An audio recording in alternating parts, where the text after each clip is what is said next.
So imagine you're carrying one of these in your pocket and something like this happens. That could be catastrophic.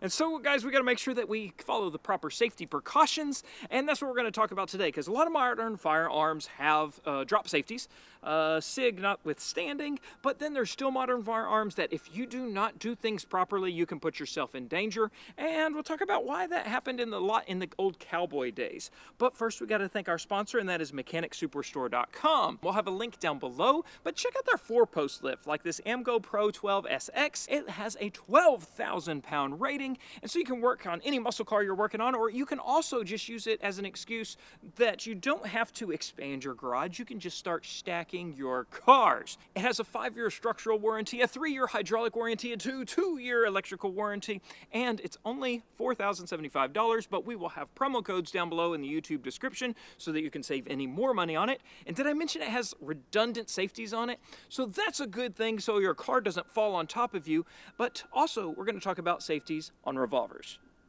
Yeehaw! All right, fellas. If you remember the old cowboy days, you may have heard a lot where they would only load 5 rounds in their 6-shooter so they didn't accidentally shoot their leg off. And there's a good reason, because guns before the 1900s, a lot of times your firing pin could be resting on top of that loaded round. You drop it from waist height or so. If that hammer strikes with enough force, it can happen just like we did earlier. So let's do that again. What we're going to do is decock this incorrectly.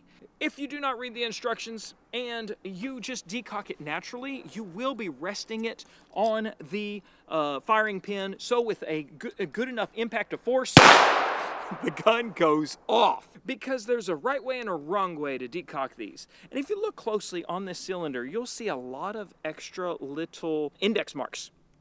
And NAA Firearms calls those their safety cylinders, and that's why. So if we just put it down in the center here, it sometimes allows us to roll it if it's even in between, and now it's on a live one again.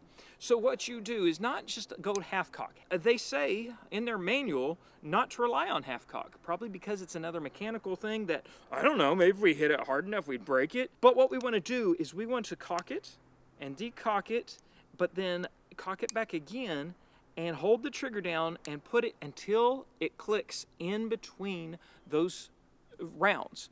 And it's going to be indexed on one of those index points inside. So if you look through it now, I'm not going to point it at myself, but there's brass and brass on each side. Since it's a 5-shot revolver, if we open it up here, you'll see it was resting in between. And that's what's extremely important. And if you aren't indexed on that safety index mark, you could actually roll it to the next cylinder and then have another catastrophic malfunction. So say I'm just haphazardly closing it. Okay, now it's indexed. Is it safe? Well, it depends on where it fell. That was not safe. I kind of missed the first hit. Read that owner's manual. Make sure you're indexing it properly. Here, we'll do it properly then. And now it's locked in between, and you can tell. And I could hit this till the cows come home, and it's not going to hit anything because it's not resting on a firing pin. So the point is, guys, always check your owner's manual. Always be safe, and make sure you don't just assume you know everything about the firearm you picked up.